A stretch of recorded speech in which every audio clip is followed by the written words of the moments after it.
ഇന്ന് എല്ലാ ഫ്രണ്ട്സിനോടും കൂടി ഇങ്ങോട്ട് വരാൻ പറഞ്ഞു. നോക്കുമ്പോൾ ആദ്യം ഭയങ്കര ചമ്മലാണെങ്കിലും പിന്നെ പിന്നെ എന്താ സംസാരിക്കാന്ന് നമുക്ക് തന്നെ മനസ്സിലാവുന്നില്ല. എൻ്റെ നായ്ക്കുട്ടീനെ ഇടയ്ക്കിടയ്ക്ക് പോയി ശല്യപ്പെടുത്തുന്നുണ്ടായിരുന്നു അവള്. അതിനൊന്ന് വെറുതെ ഇരിക്കാൻ അവൾ സമ്മതിച്ചിട്ടില്ല. ഇത് നാലാമത്തെ പ്രാവശ്യമാണ് പടക്കളം മൂവി വീണ്ടും കാണുന്നത്. ഇതെന്നാന്ന് വിചാരിക്കുന്നുണ്ടോ? വസാബി പേസ്റ്റ് കഴിപ്പിക്കാനുള്ള ഒരു പരിപാടിയാണ്.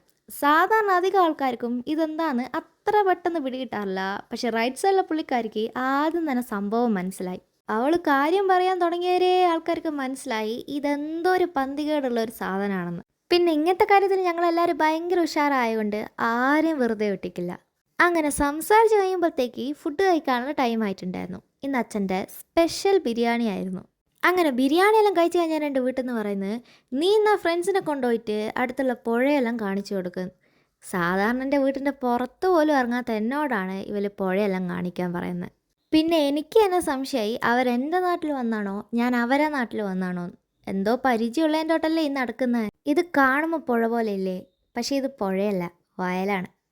ആരെല്ലോ പേരൊക്കെ വരത്തുനിന്ന് പേരൊക്കെല്ലാം പറിക്കുന്നുണ്ട്. എനിക്കും കൂടി അറിയില്ല അത് ആരതൊക്കെയാന്ന്. അങ്ങനെ നടന്ന് നടന്ന് ഞങ്ങൾ പുഴേൻ്റെ അടുത്തെത്തിയിട്ടുണ്ട്. പുഴ കണ്ടതും ഇതാണോ പുഴ, ഇതെങ്ങനെയാ പുഴയാവുക, ഈ സ്റ്റെപ്പ് വരെ വെള്ളം കയറിയ കാര്യം ഇവർക്ക് മനസ്സിലാവുന്നില്ലല്ലോ. പിന്നെ പിന്നെ എനിക്കും കൂടി അറിയാത്ത പല സംശയമാണ് ഇവൾക്ക്. ഞാൻ പറഞ്ഞു എന്നോട് പുഴ മാത്രം കാണിക്കാനാണ് പറഞ്ഞത്. ആ പരിപാടി ഞാൻ എന്തായാലും ചെയ്തിട്ടുണ്ട്. ഇനി അങ്ങോട്ടും ഇങ്ങോട്ടും ചോദ്യങ്ങളൊന്നുമില്ല. അങ്ങനെ കുറച്ച് ഫോട്ടോസ് എല്ലാം എടുത്ത് പോകാൻ നേരത്ത് നല്ല മഴ. അങ്ങനെ ഞങ്ങൾ അംഗനവാടിയിലെല്ലാം കയറി നിന്ന് അച്ഛനൊരു കുടയെല്ലാം എടുത്ത് തന്നു. വീട്ടിലെത്തിയതും അതിലും നല്ല മഴ. ആഹാ. അങ്ങനെ മഴയെല്ലാം കണ്ട് ഞങ്ങൾ പായസമെല്ലാം കുടിച്ചു. എനിക്ക് അത്ര ഇഷ്ടമില്ലാത്തൊരു പായസമാണിത്.